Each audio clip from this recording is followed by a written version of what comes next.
Hello అండి, నమస్తే. నేను మీ లక్ష్మి. ఈరోజైతే చాలా ఈజీగా స్వీట్ షాప్లో ఎలా చేస్తారో అలాగే డ్రై ఫ్రూట్ లడ్డు ఇంట్లోనే ఈజీగా చేసేద్దామా?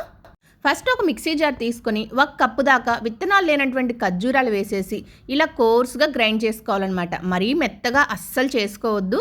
సో ఇది కొద్దిసేపు పక్కన పెట్టేసి గ్యాస్ ఆన్ చేసుకొని ఒక ప్యాన్ పెట్టేసుకొని 1 టేబుల్ స్పూన్ దాకా నెయ్యి వేసేసుకొని వేడి చేసేసుకోండి.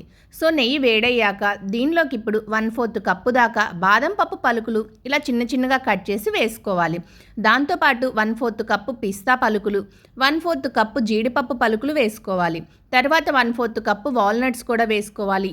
దీంతో పాటుగానే 2 టేబుల్ స్పూన్లు దాకా కిస్మిస్లు వేసుకోవాలి. 1 టేబుల్ స్పూన్ దాకా నువ్వులు కూడా వేసేసుకొని లో ఫ్లేమ్ మీద బాగా ఫ్రై చేసుకోవాలి. ఇవి కొద్దిగా ఫ్రై అవ్వగానే, అంటే ఒక 5 నిమిషాలు అలా ఫ్రై అవ్వగానే ఇప్పుడు మనం కొబ్బరి తురుమండి 1/4 కప్పు దాకా వేసుకోవాలి. గుర్తుపెట్టుకోండి, మంటను అస్సలు హై ఫ్లేమ్లో పెట్టొద్దు, లో ఫ్లేమ్లో పెట్టుకొని బాగా మిక్స్ చేసుకుంటూ రోస్ట్ చేసుకోవాలి. ఇలా మనం కలుపుతూ ఫ్రై చేసుకున్నప్పుడు కొద్దిసేపటికి ఇవి ఇలా గోల్డెన్ కలర్లోకి వచ్చేస్తాయి. ఇప్పుడు మనం కోర్స్గా గ్రైండ్ చేసుకున్న ఖర్జూరాలు ఉన్నాయి కదా, అవి వీటిలోకి వేసేసుకొని ఇక్కడే టాస్క్ అండి, ఇదంతా బాగా కలిసేలాగా కలుపుకోవాలి. ఇది ఒక్కటే పనండి, మిగతా అన్నీ చాలా ఈజీ అన్నమాట. చిన్న చిన్నగా బ్రేక్ చేసుకుంటూ మొత్తం బాగా కలిసేలాగా కలుపుకోవాలి. సో మీరు ఇలా మొత్తం బాగా మిక్స్ అయిపోయింది అని అనుకున్నప్పుడు గ్యాస్ ఆఫ్ చేసి కొద్దిగా గోరువెచ్చగా అయ్యేదాకా పక్కన పెట్టేసుకోండి.